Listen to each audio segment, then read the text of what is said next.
Hi everyone, it's Roger and James here, fun on What's on Disney Plus podcast. In this week's episode, we are going to be talking about all of the big Disney Plus news, just days away from the launch of the new streaming service from Disney.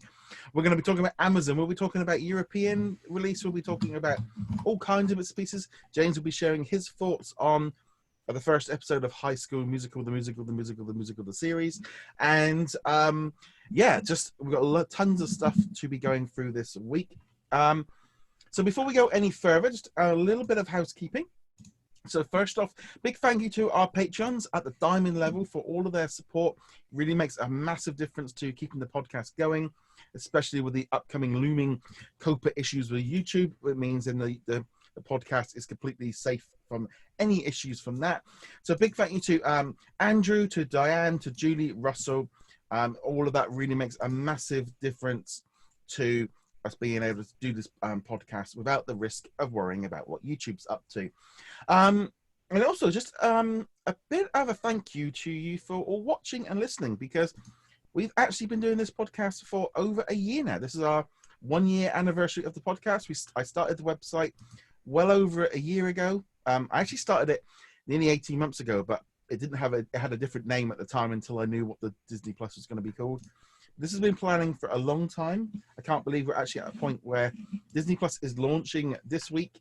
Coming up, we can finally start talking about TV series and all of that kind of stuff. And yeah, it's just going to be amazing to see how we can kind of go on. You know, the site and everything has grown so much. We've got so many new viewers and listeners each week. And we just hit over 25,000 subscribers on YouTube yesterday. Our Facebook group just hit 40,000 members yesterday. The Facebook page is about to hit 50,000 today. You know, it's absolutely grown up, blown up. And I can't honestly thank everyone enough for that one. And obviously for James for putting up with me each week when we do this podcast. It's a trial. Yeah, it is a trial. It's my English wit. But yeah, so I just want to say a big thank you to everyone that's been supporting us for the last year. And going forward, now we can actually talk about what's on Disney Plus, the new shows, doing our reviews and stuff and all of this bits and pieces. So that's where we're all going to be carrying on. Obviously, the YouTube channel, be giving you all the same news, all the trailers and stuff. Just because it's out doesn't mean that everything disappears. But that's the main thing we've been sort of counting down to this. So quick thing with the podcast, I'm going to be making a slight adjustment in how we perform it, where we'll be doing all of our reviews after we've done the news. We're going to move that back a bit because now we've actually got stuff to talk about. So, nevertheless, let's jump into the news. And the big news really was Disney announced during their financial quarter that they have done a deal with Amazon, Samsung, and LG for the launch of Disney Plus. And yes, this couldn't have come quicker. Why they had to wait to the last minute, I don't know. But this was just fantastic news. I think if you saw what comments were coming in on the Facebook group and on the YouTube channel, this was a major issue. And I'm sure Disney were getting just as much comments about, because apparently a third of the US audience were using Amazon. This was a massive deal for them. Yeah, we knew it had to happen. It was just a matter of making it happen. I'm curious how long before the announcement they actually had it, or if they wanted to save it as a bombshell last second thing. But as a Amazon Fire tablet owner myself, I am very happy that I'm not going to have to do any like homebrew hacking solution to get Disney Plus on my tablet, particularly because I have a trip coming up in December, and it would be really great to download a couple of episodes onto that tablet for the plane ride. You just reminded me. That's a very good idea. Yeah, for my upcoming trip as well. I hadn't even thought about that, but yeah, I might even do that because I have a Fire Stick as well. That's that I use. I've been using it for Disney Life. The only reason I brought it was for Disney Life. So that's going to be good to be able to use that one. I mean, once Disney Plus officially launches in the UK and stuff, which we'll get into later, I'll be using my devices like the PlayStation because it's in 4K, etc. But nevertheless, the fact it's on Amazon devices, so that's the Fire tablets, Fire Stick, they'll all be available for launch. Samsung TVs, LG TVs, which is good because I got an LG TV. There might be some of the older versions might not be accessible. They might not. We don't really know too much either about how much is going to be available on this. But even this just past week, Netflix announced that they were stopping support for some older Samsung television. So this isn't this is going to be an issue going forward constantly with devices. Very much learned in the last like few months, really, from like listening to like cord cutters and being in the cord cutting communities, about the fact that them all very much kind of going on the lines of, don't use your smart TV, use the boxes, because you can upgrade them quicker. They're cheaper to upgrade. Don't become I think that whole thing of buying a smart TV where it's all integrated sounds great until 3 years later, when suddenly they stop supporting them, when you can, your little box is supported a bit longer, but also you can replace for like $40 to $50, whereas your TV is like 500. It's something I've very much been aware of within that cord cutting community. The smart TVs are great when you buy them, but they aren't very good long term. Seems to be they're like the first ones to be cut. Yeah, and I would say I'd kind of do like a slightly modified version of that advice, which is go ahead and use your smart TV if it's currently supported. No reason to spend extra money on a new device if your TV does support what you need to watch: Netflix, Amazon Prime, Disney Plus, CBS, HBO Max, whatever. But if your television is getting older, and by older we mean 2-3 years, which doesn't feel old, but No. whatever, technology is moving really fast. At that point, rather than replacing the TV, provided it's still working fine, go ahead and buy a Chromecast or a Fire Stick instead of replacing the TV outright. Unless you have crazy amounts of cash, and I'm not going to tell you what to do with your crazy amount. No, I mean, I've had to do it with the WWE Network. It stopped working on my LG TV. I now have to watch it on my Xbox or PlayStation. I got it installed on both of them. It was always easier when it was on the television. Now I know I can't use the app. It just freezes on the login screen. So I always use the Xbox. It's just become standard thing and it's just going to be that way. Probably with Disney Life. It depends really on, for me, it's like, I'm wondering if the 4K might be better running through the console than on the television, which is a 4K TV, but it might run a bit smoother on that. So, but the fact that it's all on there for launch, great news. Really gonna, it's gonna boost up Disney knowing, because the amount of people that were saying, "Not on my Fire Stick, I'm not buying it." You know, they're not buying it. They've also seen a number of people go, "Damn it, my Roku box has just arrived. I ordered because I wanted it for." It's like, well, yeah, send it back or try it out. But yeah, it's going to be a thing to do. So definitely good news for all those device owners. Yeah, just a great way of kicking off kind of their financial results. Yeah, absolutely. And if you did go out and buy a Roku or something, I will actually say I think the best one on the market is the Roku, but the convenience of the Chromecast and the Fire Stick are higher. And it's just more proof that if you make it convenient, such as having it on an Amazon device, people are willing to go for it rather than maybe extra legal ways of doing it instead. As long as it's easy, people will normally go with the legal And way. I think this is one of the biggest problems that they had with Disney Life over here in the UK was the device support was awful. It wasn't on PlayStation, it wasn't on Xbox, it wasn't really on hardly any, wasn't on LG TVs. It was really difficult to find. You know, a lot of the big things I had, it's like I've got 3 streaming devices, or 4 including the Switch. It wasn't on one of them, and I specifically had to buy a Fire Stick on a Black Friday deal just to be able to use it. And of course, not everyone's going to do that. That would have been enough to put, and that's probably why the subscribers were so low. But it didn't help having it. So this is the thing going forward. I'm really, really happy for everyone that's got an Amazon. As I said, we use Amazon ourselves, so it's going to be a lot easier. So let's jump now into the other big news, was the Western Europe rollout for Disney Plus, which is been confirmed now for March 31st for the UK, Ireland. You've got Italy, Germany, Spain, all included in that on there. And it did say and more to be announced. So if you're in Portugal, if you're in Norway, or if you're in Iceland, we don't yet know what other countries are going to be involved in it. They're probably working out the issues. This was like, for me, it was a little bit like good news, bad news, expected news. I was really hoping during that financial results that they were going to announce this, because they needed to get this out there. I was wondering if they were going to get it out there before the launch. I was kind of thinking if they were going to do it, it was going to be them, because another 3 months would be too late. I'm glad it's out there. It means now that when anyone posts a story, there won't be loads of us Brits going in there going, where is it? Where is it? Where is it? If you look on any of the official social media posts, that is all you'll see is Brits going, where is it? Where is it? Where is it? Where is it? Because the trouble is, and this is the thing, and I do think the UK is in a slightly different market of we are seeing all of the adverts on the internet, we're seeing them all on YouTube, and we're in English speaking country, and we were the one, we do speak English. It's that kind of thing of we are seeing all these adverts, and therefore it's much more aware for us. If it's in France or something like that, it's at least in a different language and things. But England is, and also now with Disney, they're a lot quicker at getting everything out quicker. So I do think that was a little bit of a difference. I'm glad that it's out there. It's a shame that we've got that 5-month wait. All I'm going to say is, if you really want to watch The Mandalorian and things like that, you're going to have to use alternative methods, maybe such as a VPN, to kind of get around it, to do it legally. I'll be honest, I'd much rather everyone did that and pay Disney to access it from a US or a European or an Australian account than pirating it. I'm just being honest. I do think it's a mistake from Disney. They are going to have this issue.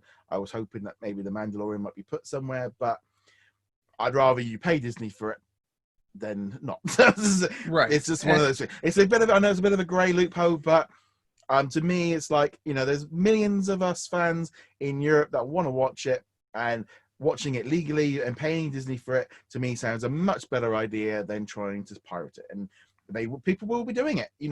They've opened the door for Europe for doing this, and Latin America is just as bad. Like I said, convenience is really what people are after, and if piracy is the most convenient way, then that's the way people are going to go. Keep in mind, we don't work for Disney. We're not. So when we say we would prefer Disney get paid, that's because we want them to get their money to make content. We don't get any kickbacks at all from them at this point. It's that thing really of Disney.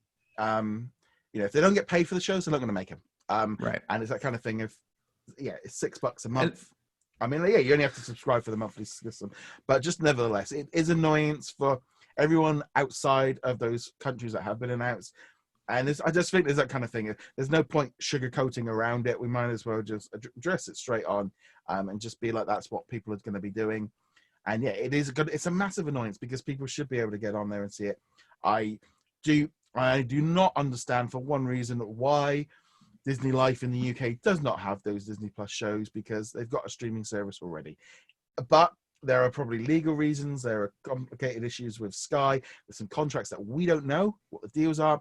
They might not be allowed to put any original stuff on there. That might be in the contract of running this device system of Disney Life, because of the deals with Sky. But Sky deals, that's been an issue right across Europe, of existing stuff being on there and what they've got licensing to and things like that. They probably all expire in 2020, and therefore that's why we're getting it in March. But it's great to have that date.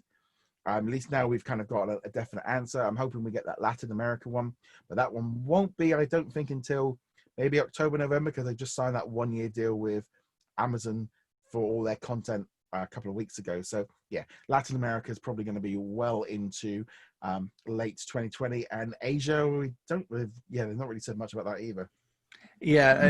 All of it, we have to assume Disney wants their app in all these locations: China, Japan, Latin America, the UK. It doesn't make any sense for it to not be in the UK. As you said, we both speak the same language. We just spell things a little bit differently for the most part. So it's got to be legal reasons why it's not. You've got your superfluous use, color and armor and all that. But I'd have to assume it's legal.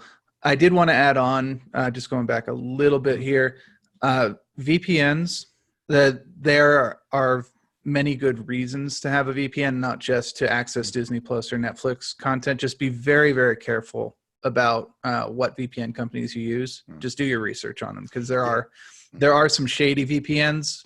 You think you're protecting yourself, and they're actually mining your data even worse than other companies. So just be careful. You kind of definitely do a little bit of research. And also as well, you're going to have to try them out when Disney Plus launches. We're going to have to see which ones work, which ones don't, because it's not that easy. Access fella like the Netherlands has been really tricky. They really were clamping down on how much you could access it. So there might have been a different reason why they were doing that. But generally, you make it. See if you can do the trials and stuff. Unfortunately, or you're going to have to just wait, and that's what probably say 99% of people will just wait. But there will be some people that want to do it, and that's ultimately just the way it's going to be for Disney Plus. But nevertheless, great to kind of have two big announcements, loads of questions. I did put up an article earlier this week, like the 10 most unanswered questions. 3 of them have been at least been kind of revealed this week. So we know the Amazon one, we know now the European release one. They've also let me know that they are at least emailing press and stuff with information for the next week or 2 of what's coming up to Disney Plus as well. So we'll be able to pass that information on to you when that all comes into you. So it's definitely good, the fact of, they're starting to get it out there. There's still issues that are hopefully will get resolved next week, such as how quickly new shows from like Disney Channel and National Geographic get put onto Disney Plus. We don't know what that's going to be yet, how that's all going to work, how quickly the turnaround is going to be. They have been removing stuff from things like Disney Now and off of Hulu, and they have been stripping things. They've been closing down apps. They've been closing all kinds of stuff down. So they have been moving some of the content around a bit. True. And keeping in mind, it's not just moving the Disney content around. They've also been talking about where the Fox content, the FX content go. I know there was an article, might have been even yesterday, where they were talking about they confirmed that the FX stuff is going to Hulu, things like that. So they're just shuffling the entire board around.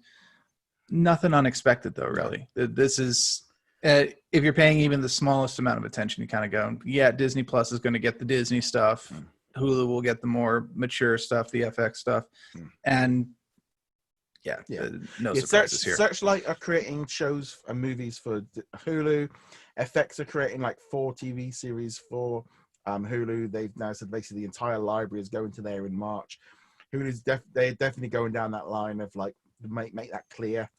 It was interesting. It was like, for example, the Little Mermaid live that was on ABC this week didn't appear on Hulu because we know it's coming to Disney Plus, but that and I even asked, there was some new Disney holiday specials that were announced for ABC and stuff like that, and I've asked Disney and they replied back saying that they're going to let me know.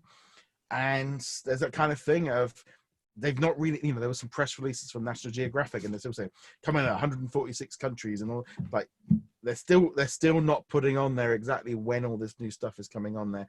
So they're either working that all out or waiting to the last minute to kind of maybe do that as an announcement, which wouldn't surprise me. But we've only got one more really like working day before Disney Plus launches on the Monday. So it's definitely be interesting to see what goes on with all of that. It definitely looks like Friday is the big day for release dates. Because they also confirmed that Avengers Endgame is going to be available at launch on November the 12th. Great news for Avenger fans. I think that really helps boost out that launch library of movies because now we're getting that with Dumbo and also Captain Marvel. It's moved up because back at the investors call back in May, they announced that it'll be coming on December the 11th, which was just a Wednesday, and it definitely looks like they've changed the Fridays, but they've also they've moved that one forward. I thought that was a good move. Yeah, definitely a good move. I don't know what they had to do to get that to happen, but I'm glad they will have it. Endgame is a major launch title for them to have. But remind me, is Infinity War going to be on the launch? No, it won't be on at launch in most countries. It will be on. It's on available on the Netherlands one, but it won't be on the US ones for at least probably another year. I think it's still on Netflix, so it's going to roll through its entire Netflix run before it can be moved on to, and that's going to be the thing really with Ant-Man and the Wasp, Black Panther, all those kind of things. Thor Ragnarok will be the next one to leave Netflix. That leaves at the end of November. So that kind of anything after Thor Ragnarok will still be on Netflix. Except for Endgame. So we've got a while. Hopefully as well, that might mean as well we get the other ones a bit earlier. So maybe things like Aladdin might be able to move up.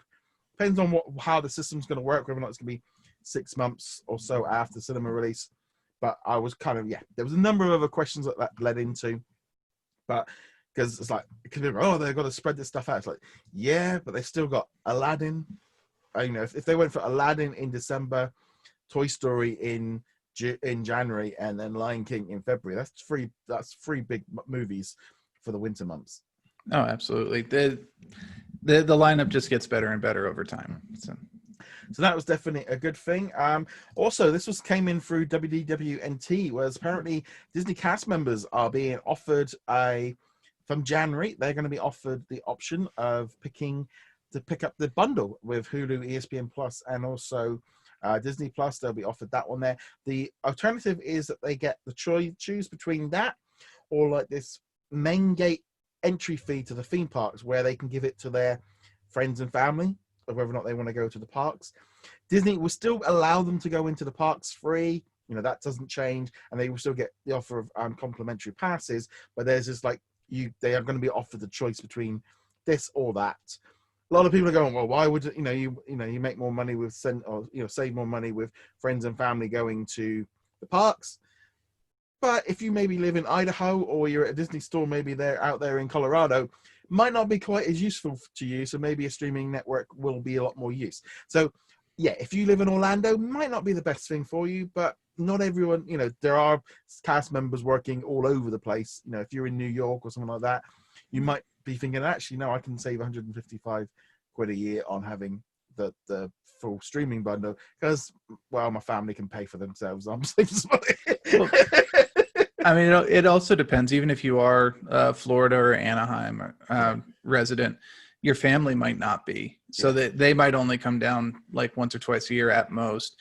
And it's entirely possible that all of your friends are already cast members, in which case, who are you going to use the tickets on? It's going to be case by case. I think that's more of a fringe case, obviously. Most people are going to have people that they could justify continuing to get the tickets rather than Disney Plus. But it's great that the option is there.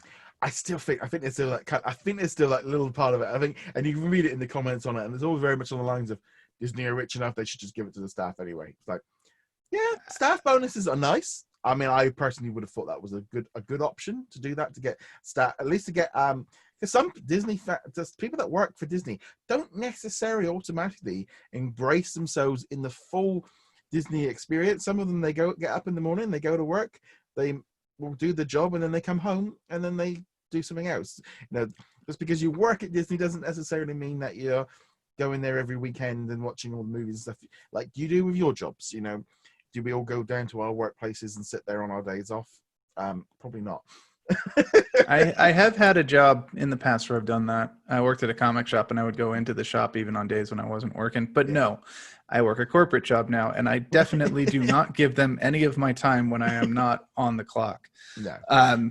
So, but yeah, just remember that. Yeah, because I think sometimes people glamorize the Disney jobs a little bit more of like, if you're a janitor at a Disney store, you might not necessarily be completely wanting to be Disney bounding and all.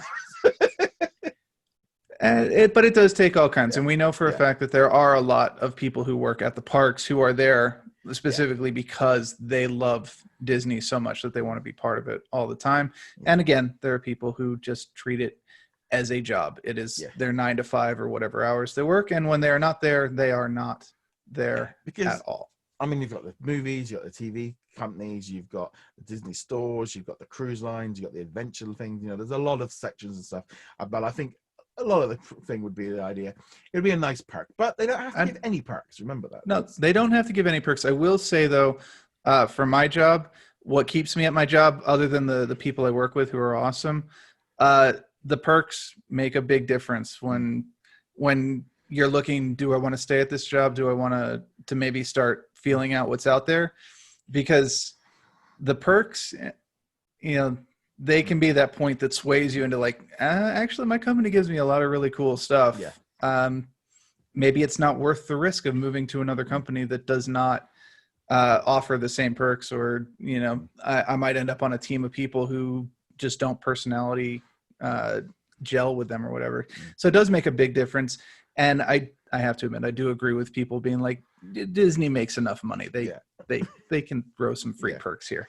So that's good. Also, just a quick thing, also following on from that UK story, was Disney Life is being rebranded Disney Plus. That was confirmed on social media by the Disney team. I forgot that on there. They did say that it'll be rebranded, and they will be letting customers know about what's happening, what they have to do with their accounts, because you actually log into Disney Life with your Disney ID. And so it's all kind of interconnected anyway. So it's good to know that at least now Disney Plus is officially becoming Disney Plus Life. So that's all good. A couple of other bits and pieces. As I said, we've got those free holiday specials coming to ABC and the Disney Channel and stuff soon. So hopefully they'll be coming to Disney Plus. A lot of talk this week, obviously, with the investors call of just generally like numbers and bits and pieces. That there didn't really seem to be too much more other than the Amazon and the European release. There was a couple of other things that came out early in the week. The Big Fib is coming to Disney Plus. This is a new quiz show, 30 minutes long. That sounds like an interesting like show where they basically get the adults to fib and the kids have to work out if they're doing right or wrong kind of thing. Simple stuff. Quiz shows, you can't go wrong and they're nice and cheap to make. Quiz show, it reminds me of a really old show, which was they'd bring some people on and the person would tell something fantastic about their life, and you'd have to figure out if they were lying or not. It was actually part of Catch Me If You Can, the movie with Leonardo DiCaprio and Tom Hanks. And I think also it's good for kids, particularly younger kids, to start kind of learning the skills for detecting lies in just about any form. So yeah, I think this is going to be a lot of fun.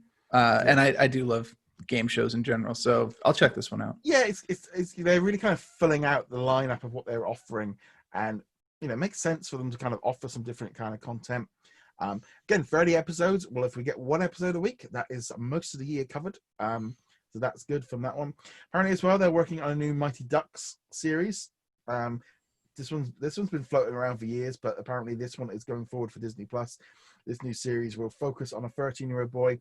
Before he gets kicked off the junior division of Mighty Ducks, his mum decides to start their own team, finding players, a coach, and a place to play. So it's going to be kind of where that one's going on ABC, and filming starts in January on that one. That could be interesting. I kind of like the idea of making the Ducks into the antagonist role, kind of taking over the Hawks from the movie. Obviously, we'll wait to see how it's done, if they bring back any of the original cast, anything like that. But they did they've done some bits and pieces with Disney earlier this year, so I wouldn't be at all surprised. I hope so. It'd be kind of fun. The first Mighty Ducks, at least, was a really good movie. 2 and 3 kind of drifted off. And then, of course, the animated series, which has absolutely nothing to do with the movies whatsoever and has actual ducks playing hockey. Yeah, well, why would you not want anything else than that? I don't know. I don't know. I think I've seen the first movie, but I don't really remember. The Mighty Ducks weren't. Again, sports movies, 90s, right. Me as a kid, didn't really go together. No, but this goes with our conversation last week about sports movies. It was the hockey that got me in the door because I'm a big hockey fan. But the first Mighty Ducks, at least, had a solid story that worked just well. The underdogs, underprivileged, teaming up with this hotshot lawyer who has to do community service. It was a very good character study. It was a very good underdog story. Worked just fine. You could have swapped out the hockey for any sport in the world. It could have been a wrestling story. It could have been it would have been better. For some people it would have been, and that's fine. But no, it's good. Again, there's more stuff, more things coming to Disney Plus. The more we need, the more we want. That's the system. They know that they've got to put series after series after series on here, and until they start.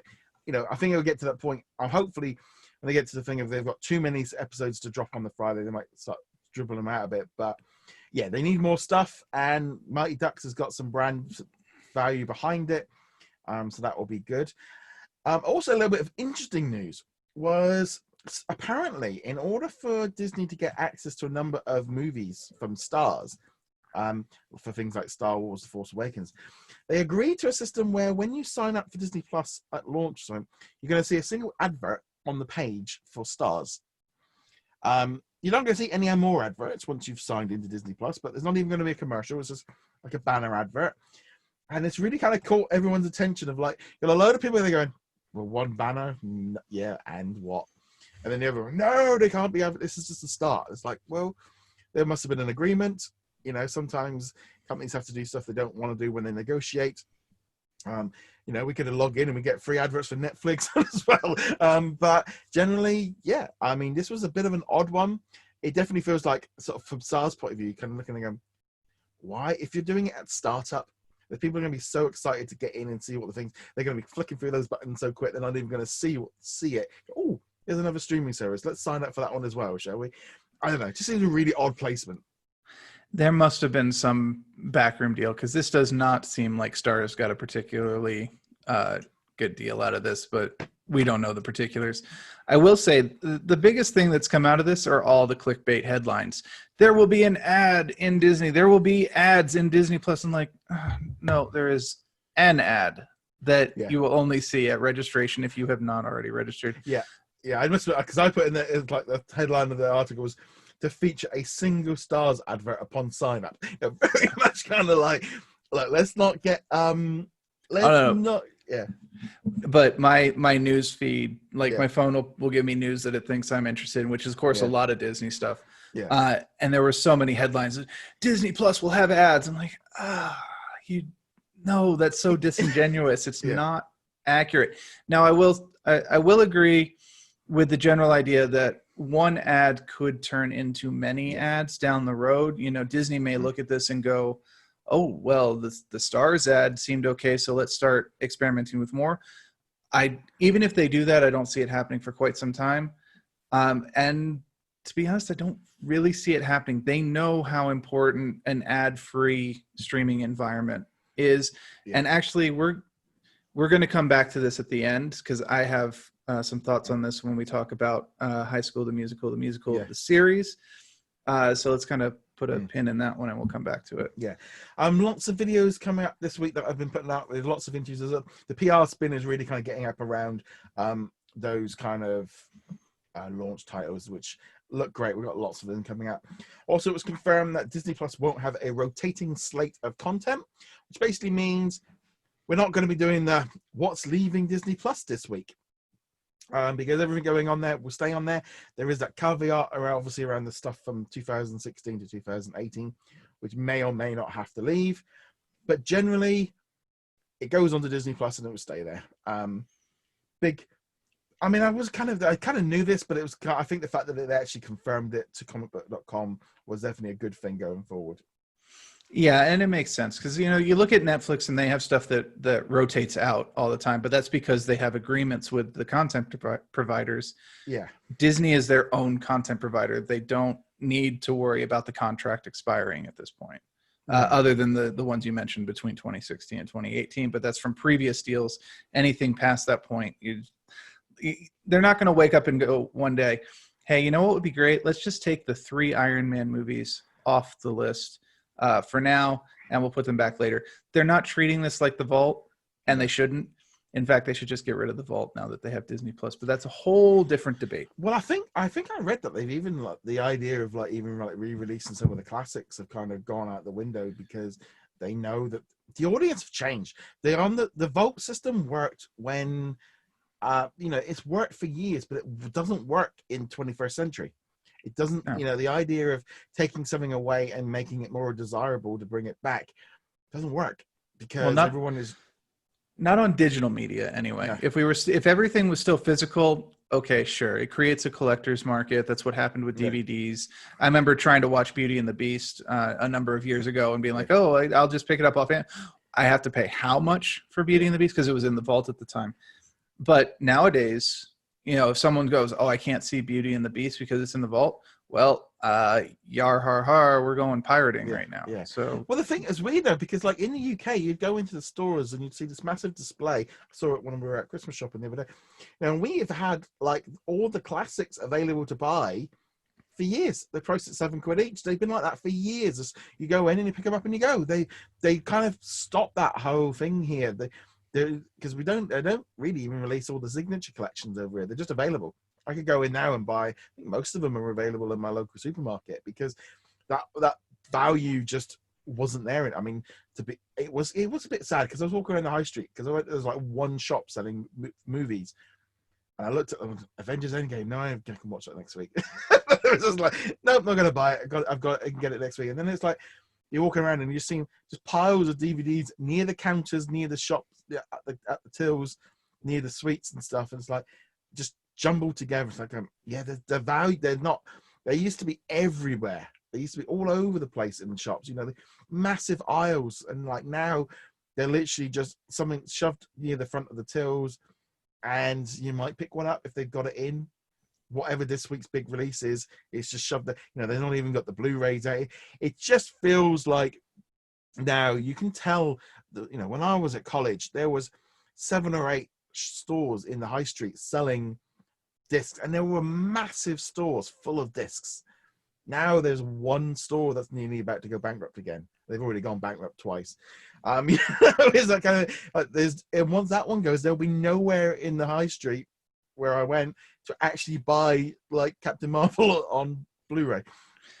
I haven't even seen a dedicated movie store in a very long time, except for maybe like a used bookstore, which also deals in movies. But even then, they're probably more art housey movies and stuff like that. Does Walmart have? Well, I was gonna. Yeah. Do they have is their section got smaller now over the years? Well, that was what I was going to say next. So I used to do majority of my movie shopping at Best Buy or Target. Best Buy used to have row upon row upon row of DVD, Blu-ray displays. Literally broken down. Here's the Disney only section. Here's the kids that are not Disney. Here's the action movies, the horror movies, the sci-fi movies, the Steelbook special editions, the Japanese movies, whatever. My Best Buy now has one aisle of movies, and it's only a half aisle, so it's not even a full length aisle, and then like 2 islands that they look like old comic book displays where, it's kind of like a square and they're on each side of that. They hold maybe 100 movies each. Yeah. I mean, multiple copies of each movie, but like 100 different titles, give or take. Yeah, it's massive. And that's why they know that things are changing and they know they've got to speed it up and stuff. But, it's just interesting to see kind of how that's all kind of coming into effect. And I think, Disney, I mean, I didn't buy Captain Marvel either because it was like, it came out like, well, I've only got like a month till Disney Plus. It's like, yeah, I mean, just don't need to bother with it all. It's not just Disney Plus. If you do want a physical disc, Black Friday is right around the corner, and most people are going to be waiting for that too. Yeah, and I was just like, this 4K editions were like $25. I ain't paying that. I'm not paying right. That. I'm like, I can watch the 4K version at home, and that's fine for me. I will be picking up at some point the 4K versions of the remaining Marvel Cinematic movies that I don't own in 4K. Yeah. The primary reason for that, though, is I have a data cap, and 4K streaming rips through that data cap like crazy. Yeah. And 2, it's also just more convenient for me to have the actual disc on stuff I know I'm going to watch multiple times. Disney Plus, Netflix, Amazon Prime, great for the one-off movie, maybe even like a couple of watchings on a movie. But if I know I'm going to watch it more than a handful of times, it's just more convenient for me to have it. It is funny because I think like here in the UK, we don't tend to have data caps. Maybe if you've got like the really, really basic, I think my mum had one on her account that I was like, no, we need to get you higher than this because you're going to get with you. If you're just Netflix, you're going to kill for it. But I mean, I've never had a data cap on my internet ever. So we've always had unlimited. So that's never really been a thing that we've had to worry about. So I know it is a big issue going forward in the US, but those data caps, they're going to keep having to push them up as streaming, I mean, the amount of talk there is of how much people are dropping cable television and streaming, you can see how, they're going to have to adjust that data cap.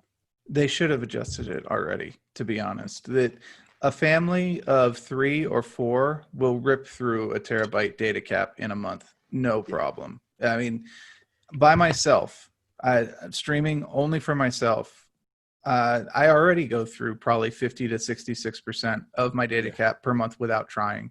If I had another person living with me we would watch separately, no, I'd be paying the penalty every month. That data cap should have been increased a long time ago. And with 4K right around the corner, 4K streaming right around the corner as being prolific, it's untenable. Yeah. But no, it's definitely going to be interesting going forward of how that's all going to work out for everyone. So I think that pretty much wraps up the main bits of news from this week. But we did have a trailer drop for Pixar's Soul, which is going to be coming out in cinemas in June. So it could be maybe Christmas 2020, probably more likely like early 2021 on Disney Plus. So what was your initial thoughts of that trailer? Oh joy, another movie about music. I know that's not going to be most people's reactions, but we talked about this when Coco was not yet out a couple of years ago on the Diz Kingdom podcast. Movies about music just don't do anything for me. I don't. The magic of music just doesn't do anything for me. So this is not. Yeah, because you mentioned the music part of it, and I'm not going, huh? What? And then it was like, oh yeah, he was a musician, and I just took kind of like almost like that's just like his job. I didn't really even think about the movie being musical based or anything like that. I just thought of it and went, oh, it's kind of like a weird looking Inside Out with weird looking ghosts. It was a bit of an the music side of things I didn't really pick up on that being a major theme. But it's like a critical element of his character. Like when we're introduced to him, it's as a pianist, it's at a jazz bar. I get the feeling that this journey he's going to have with the little kid ghost is really going to be about finding that artistic side of the kid, which is going to involve him exploring his artistic side, which is of course music. It's Pixar. I'm willing to give them the benefit of the doubt, but I'm not particularly excited about this. It did not feel like there was a buzz. It didn't. My news feed didn't, like full of Disney fans and Twitter and all. It didn't seem to blow up. It didn't seem there wasn't lots of people going, oh, here we go, oh, this is going to be amazing. It's like it was a bit of crickets. It was really weird. This might be one of those things of when we see the full trailer, it might sell us a bit more on what's going on. But there was a lot of kind of like, oh, they're kind of just doing like Inside Out again. It's a bit of an. It might. At the minute it's just a teaser trailer, so we don't really know. But I saw it and went, oh, that looks okay. I'll watch it.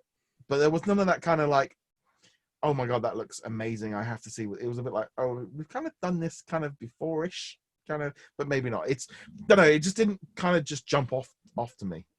Yeah, I will say the technical side of it looked amazing. The people walking in the streets, the way that they have everything animated, and just all the technical details looked amazing. But we did have the same basic reaction to that other movie, which I'm totally blanking on the name, but with the one with Chris Pratt, and they're the dragons and stuff in a modern urban society. It's the next Pixar movie. I can't remember the name of it, which is obviously Onward. That one, Onward. Yeah. When we first saw the teaser trailer for that, not the actual trailer, but the teaser trailer, we're like, this is just Monsters Incorporated with Shrek. But then the actual trailer that we got not that long ago, we're like, oh, okay, now I know where they're going with this. This looks a lot better. I suspect it'll be the same thing here. Yeah, I'm willing to give. It's Pixar, so they just get a free ride for it. But it generally, I was quite surprised it didn't really kind of grab the attention. I'll be honest, I think they probably should have held off for this. But they should have got this out before. The Disney have got so much news going on with Disney Plus. Kind of, it feels a little bit like that got lost in the shuffle. I think they might have been better off holding off until like 2 weeks time, or just dropping it maybe during Frozen or something like that. It just, there's been a lot of buzz around Frozen this week. You've got Le Mans out as well at cinemas. You've got all these different ones. Was it Ford versus Ferrari? I think you guys call it over there in the US. We've got the French night title for it. But is that out this week? I actually kind of want to see that one. Yeah, that one looks good with Matt Damon and Christian Bale. So that again.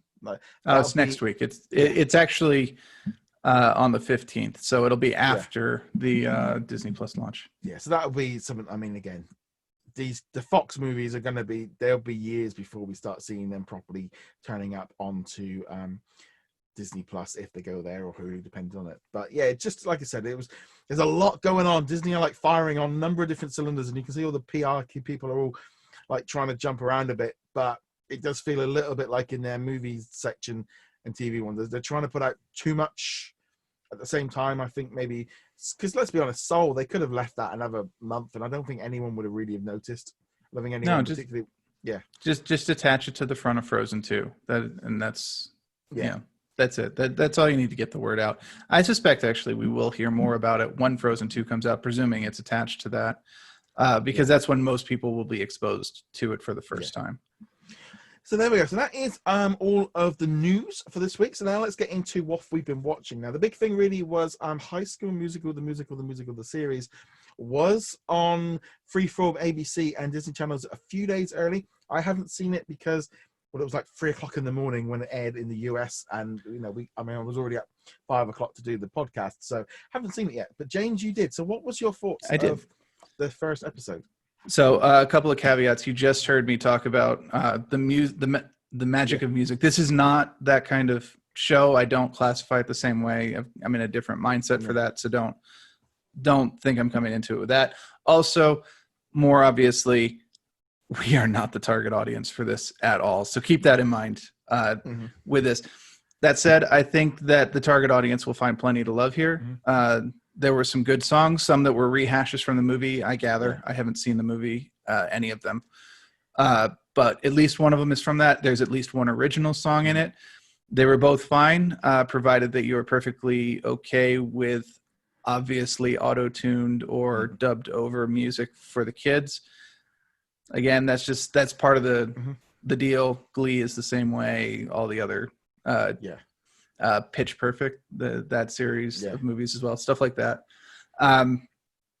The story is exactly what you expect it to be.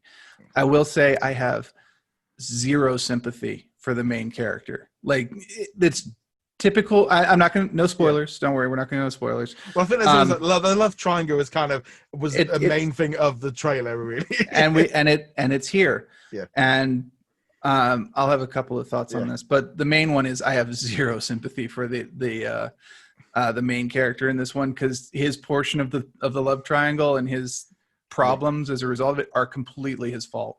100%. The other guy and the woman. Yeah. Nope. They're actually completely fine. They're rationally off on the other side, just having their relationship. And this dude's like, but this should be me. It's like, yeah, but it's not you, and it's entirely your fault. So be quiet. We know where the arc is going. Again, no spoilers, but the other male part of the triangle, the boyfriend, is way too perfect right now. So I'm fully expecting there's going to be a heel turn on that at some point, where we're going to. Because apparently, I was going to say, apparently there was a thing with him of that they wanted to portray him. They didn't want to do the love triangle where the other guy was like, there was an issue that I think they wanted to do it this way, where the other guy was just as nice. So therefore it wasn't so much like, oh, he's a bad egg and all the rest of it. He's like, no, he's actually supposed to be kind of. But, I'm a little skeptical because they build him up as so perfect in the first episode. I'm like, wow, he's really supportive of her. He's giving nothing but good comments, and like everything that you would want a boyfriend to be, especially as a high schooler. Like, there has to be a heel turn coming at some point, because otherwise I'd be sitting here. I will literally watch the entire series going, no, keep them together. Main character, go find someone else, because they're perfect together. So typical teenage drama stuff. Music's fine. There's no choreographed dance sequences in this particular episode, but you can certainly expect those coming up. Yeah, I think in the trailer it looks like they leave them for like when they're rehearsing, and when it's kind of like, I would almost say it looks like they're going to do them like where you should be expecting like real dance stuff, rather than when we're all just in the supermarket and we suddenly all just randomly break into real life. I mean, have you not done that when you quite often you just jump into somebody else's, like musical part? All the time. And we all do it in the right time, like you do. I mean, I live in Colorado. Just things happen. You're walking down the street, and all of a sudden, someone starts singing some Queen, and before you know it, you got Bohemian Rhapsody right there on 16th Street. No problem. But yeah, a couple of final thoughts. The story is what you'd expect, which is perfectly fine. You're not really here for the story. In terms of characters, I really like the principal. He's only got like 3 lines in the entire show, but he is my favorite character by far. And then we'll come to my last complaint, which is that the person they're setting up as the villain of the series, in as much as there is a villain, is a STEM teacher. And he's identified as a STEM teacher. It's not like he's a science teacher or, a computer. No, he's STEM teacher. That's not actually a thing, but sure, whatever. I'm not really keen on Stem being the bad guy, but I'm sure there'll be some sort of redemption arc. And by the end of the series, he will also be involved in the music at some point. But no, so what was your overall thoughts? Like, are you going to carry on with the series, or is that you done? It really depends on what the offerings are. I could see checking out some other episodes just to kind of see where they're going with some of the plot lines. I think we know where they're going with plot lines, but there's that part of me that's like, you kind of want to confirm that you know where it's going. But this is nowhere near a priority for me. This is, this will be after The Mandalorian and Jeff Goldblum and a ton of documentaries and stuff like that. But again, I'm not the target audience. I think the people who are the target audience are going to find a lot to like here. And I suspect that it will, in fact, be a pretty big driver for initial Disney Plus subscriptions. Well, it's kind of like really like you've only really got that and The Mandalorian as like the two main drama-led series at the minute. They're originals, so I think that is it 10 episodes? I think it is. It's a little bit longer than The Mandalorian. I mean, I'll be honest, I didn't actually sit through. I watched on Disney Plus this week High School Musical. I watched the original movie. I was a bit like, should I go into the new one like completely blind, or should I at least have a little bit of knowledge of what it was? I'm like, ooh. I thought, no, I'm going to watch the first movie. So at least if they like do the main songs, I'll at least know what they are. You know, that kind of thing of like, you know, all original songs. No, I can't compare. You know, how many people are going to be comparing it to the original? So it's like, no, I'm going to watch the first one. I'm probably not going to bother with the second two. But it's like, okay, it's fine.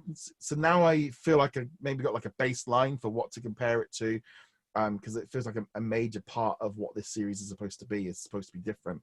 But yeah, so I had my own High School Musical thing as well this week. Yeah, and I think that going in with having seen the original, which I have not, would make this better because it is very much built on the idea of, you know, recreating the magic of the original. That is the entire storyline. That's not a spoiler. That's literally what it says on the tin. This is the high school, supposedly the high school where the original movie was filmed. Everybody in the movie knows that. There are points in the movie or in the show where they are watching the movie.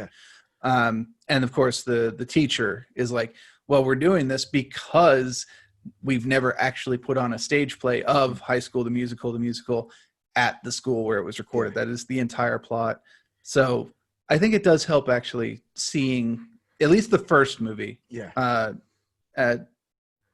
There were probably things that I missed. There were probably references I missed by not having seen it.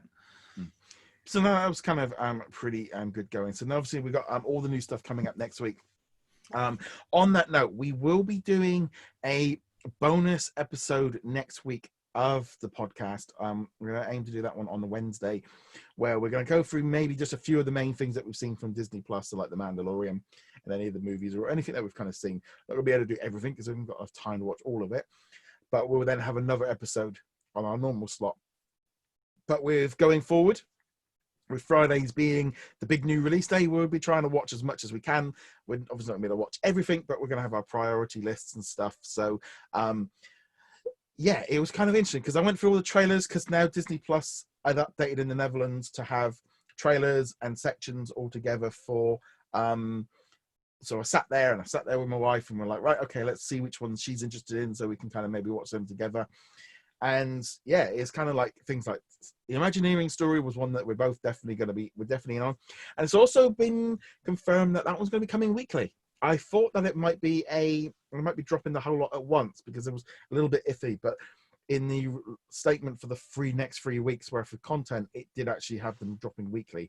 That is the one series I think we are definitely going to be watching each Friday. That's definitely going to be very high up on our list. The Mandalorian is definitely number one for me. Jeff Goldblum, I'm liking the fact that some of these are only like little half an hour episodes. It's not going to be not quite as bad to get through them all. But yeah, there's a lot going on there. So High School Musical is probably mid-tier for me. It's not the... I'm going to see what it's like, see how I get on with it. It's above Encore and above Marvel Hero Project.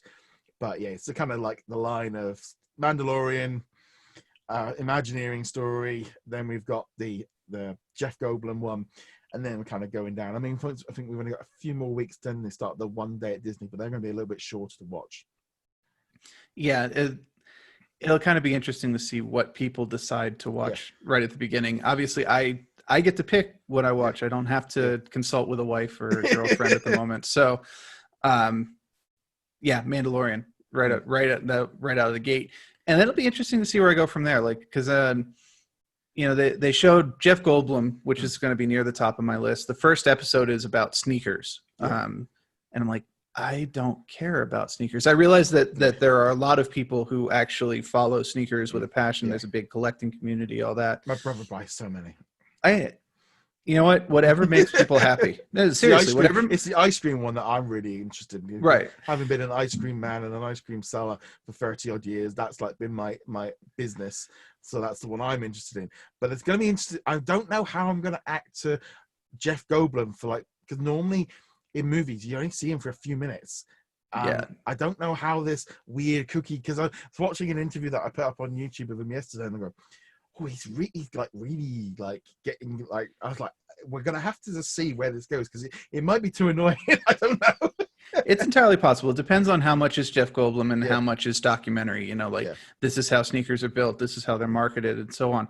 And when I was thinking about that, my initial reaction, of course, was this is maybe not that high on my list of things to watch. But then, on the other hand, I'm like, well, I could watch something on the space program or planetary stuff or underwater stuff, sharks and whales. I'm like, I already know a lot about those. I'm sure I would learn something new. I would learn something new from them, but the vast majority of them, I probably already know like 80 to 90% of them. I know nothing about sneakers. I have my running shoes. I have my regular work shoes. I have my hiking boots. They're comfortable. I don't even know what brands some of them are. I know nothing about shoes. I'm kind of like, well, okay, this is a chance to learn about something I know nothing about. So I did like a flip on that one. It was originally going to be like, I'll watch this like a couple of days after launch, kind of watch some other stuff. I'm like, all right, well, this is actually a very good way of seeing, will I like the Goldblum experience or not? See, I love watching documentaries like this, because we have one over here called Inside the Factory, and we have loads of them where they go in and show you how they make stuff. And I always like watching them. I like watching things about like supermarkets and like things like this. So that's kind of pulling me in. It's definitely one of those series, but there's some other stuff that goes on like the archive stuff. The National Geographic shows are what I'm really kind of looking forward to. Exactly what my wife said as well. There's like the Bear Grylls one. I'm hoping that will be on there at launch. Gordon Ramsay and cooking. There's one where he's going around the world. That looks kind of interesting. So yeah, those are definitely going to be the ones for me. I'll be honest. I think the lineup, I think by not having Marvel ready, step back. With a lot of people, I've seen a lot of people commenting, going, "Where's all these Marvel shows they told us about?" And it's like, yeah, they've not really. They I don't think they did a great job. It's like they put out an article this week about, Falcon and the Winter Soldier in production. It's like, yeah, you've had to get that out there before Disney Plus, because I think a lot of people were expecting this stuff at launch. I mean, there's a lot of Marvel fans there's been all this talk about these TV series, and they aren't ready. I mean, I still think they should have had them ready for Easter. Well, they should have had it. Yeah, they should have had at least one anyway. That reminds me, two small things to talk about. First, we put a pin in talking about advertisements, and then we went through and talked about high school. Where I was going with that was watching High School the Musical, the series on television reminded me how much I hate ads, and I am thrilled that there are not ads. So yes, please, no more ads, Disney. Maybe this will be the last time I watch live television. That'd be kind of cool, actually. I mean, just in general. Second thought, completely unrelated to that one. Going back to the Marvel talking here. More clickbait articles with people going, you have to be on Disney Plus to get the full MCU because, Loki is going to tie in with Doctor Strange 2 and all. I'm like, that's kind of the point. And two, in as much as any of the Marvel things are required, with the exception of, say, watching Infinity War before Endgame, you can watch almost any Marvel movie or show completely on its own. Yeah, I think that was a bit of an odd one, because I think it was just the thing of like going, well, yeah, that's kind of the point. was that the Marvel fans have been moaning about the fact that these TV series weren't connected enough, that there wasn't any consequences for the movies, and they were own separate thing that we didn't have to worry about. That was exactly what the problem was. So of course they're doing the opposite. You're gonna have to watch, like, well, yeah, that was the point. That's why these TV shows are gonna have the budgets they are. It's funny, because we were sat there the other day, and like my wife said to us, "Are you still watching like Arrow and Flash?" And now I stopped watching them ages ago. She goes, "Oh, I got bored of them all." And I said, "We've got so many, all the Netflix series. We just stopped watching.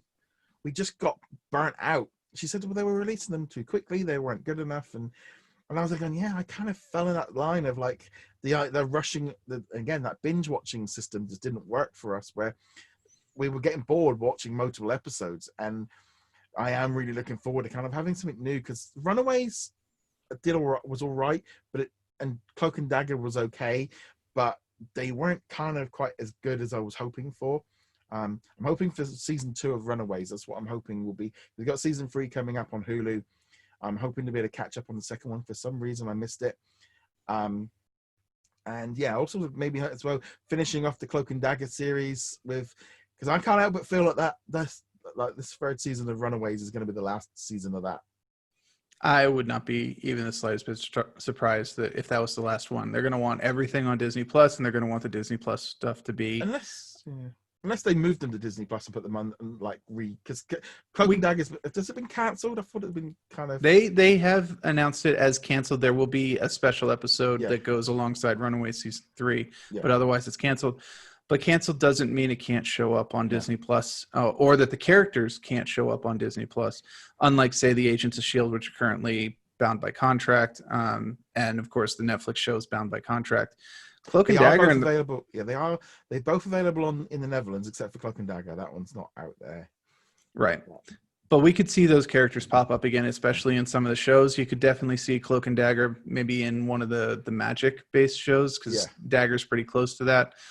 The Runaways, heck, you don't even have to have them. You can just mention them. You can have somebody going, there is a raptor running around Los Angeles or wherever they are at the end. Yeah, I just kind of think like that they are, to me, they feel like the quintessential like Disney Plus perfect group of kids to put as TV series on Disney Plus. So I wouldn't be able to maybe even rebrand it as a new series or something like that with them all in. It just feels like a perfect like combination of kids, superpowers, Marvel. Kind of makes sense to kind of put them all into the one bucket, because it kind of Hulu doesn't quite fill the right slot either for it, because I still think of Runaways as a real kind of it's still pretty tame. Yeah, Runaways wasn't that bad in terms of like mature content. Cloak-and-Dagger had a bit more, but not much. It still didn't really. They hinted at it and they talked about it, but they never really. They didn't really go. Yeah, I mean, it was pretty dark in some ways, but it was not. It didn't show stuff. Yeah, it was implied darkness or off-screen darkness. There was very little on-screen where you'd be like, I don't want a kid to see that or talk about the kid with that. Now, if they had gone a little closer to the comics, it actually would have gotten quite a bit darker, but they decided to back off, which in this case I'm fine with. I think it makes sense. I'm starting to lose the ability to speak. But yeah, whether they continue it or not after season 3 on Disney Plus, Hulu, whatever, we'll have to wait and see. Yeah. I kind of hope they do, but maybe not necessarily as a Runaway season 4. I'd kind of like to see them pop into a different series as guests. Yeah.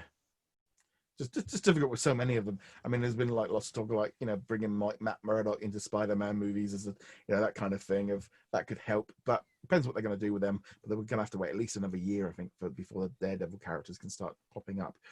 But nevertheless, I think that's pretty much just going to wrap up this week's show. So as I said, this is like, it's weird. It's the year episode, the year since we started, and now we're finally getting Disney Plus. It's been a long year. One of those things that when you think back of like, our first few episodes, like 20 minutes each, because we really didn't have any much to talk about. But it's amazing how much news they've been sort of throwing out there. The PR cycle for at least the last 6 months has been continuous, hasn't it? Absolutely. Disney knew what they were doing. I mean, we said it all along. Disney was going to drip it out. They were going to let it go. Something to talk about every single week, and it bore out. Yeah, it did definitely worked out. But yeah, so big thank you for that one. So we're now going into year 2, and year 2 is going to kick off with basically talking about new shows. It's kind of great to the idea now that we can actually, all these things we've been kind of leading up to, we're actually going to start getting access to. Kind of weird because I've had like, not only have I had Disney Plus for nearly 2 months now, but also I've had Disney Life for the last few years. So this is where that like back catalog stuff doesn't really interest me so much, in the fact of if I want to go watch the animated version of Peter Pan on demand, I've been able to do that for like the last 4 years. You know, it's more about bringing in the Marvel stuff and all the Star Wars stuff because I've gone through all of them already. But the archive stuff is of importance to me, but it's the new stuff and the new things coming forward which is I'm more interested in, and filling in the back catalogue. Things like High School Musical, going back, and there's a few movies from the, because Melissa, one of the mods on the Facebook group, put up a thing about what movies have you not seen from this list of like 70 movies. I'm like, oh, there's actually about 6 there that I should really watch. Things like Treasure Planet and Atlantis, ones I've never got round to watching that I want to do. But the idea of going back and watching, I don't know, Alice in Wonderland or Fantasia, I've kind of had that access for so long and it doesn't really appeal. But I know there's so many people that that's what they want. They want everything on demand so they can watch everything, all the old ones again. It's just comforting to know they're there.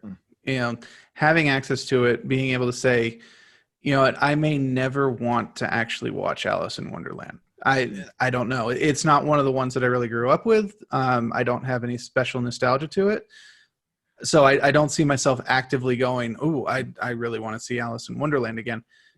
But knowing that it's there, knowing that it's available, if I do have that impulse, is great. Just at my fingertips, on my tablet, on my TV, I can watch Alice in Wonderland. Because who knows? I might go to the parks or, you know, at one of the Disney stores, or even just something random triggers that thing where like, oh yeah, the tea party scene with the, you know, the Mad Hatter and all that. That was such a cool scene. I want to see the context around it, and I go see it, especially at the parks. Maybe not Alice in Wonderland specifically, but I know when I go to the parks, you know, while I'm there and immediately after, I'm like, oh, I remember this bit. I really want to see that from the movie. And I always end up watching a whole bunch of Disney movies right after I get back from the parks, and not the stuff that I'm normally like, these are my favorite movies. But also, well, it can kind of work the other way. It's like when Maleficent 2 came out, I went and watched Maleficent 1. Like right now, I've just plowed through all 8 episodes of Star Wars before Rise of Skywalker. So that's sometimes like, that is the thing as well of like doing it.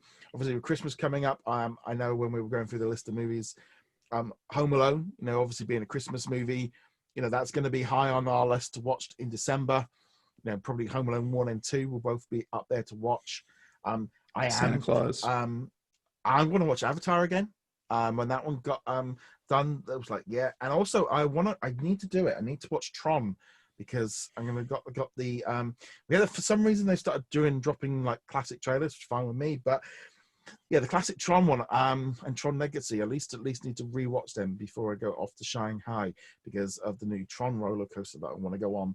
So I kind of want to remind myself of what that one's all about. But yeah, these are kind of things, you know, that it's nice having all of this access to different content and stuff. But nevertheless, thank you very much for joining us. Like I said, we'll have 2 episodes for you next week. So make sure you do hit that subscribe button on YouTube, or you can subscribe on the audio platforms as well.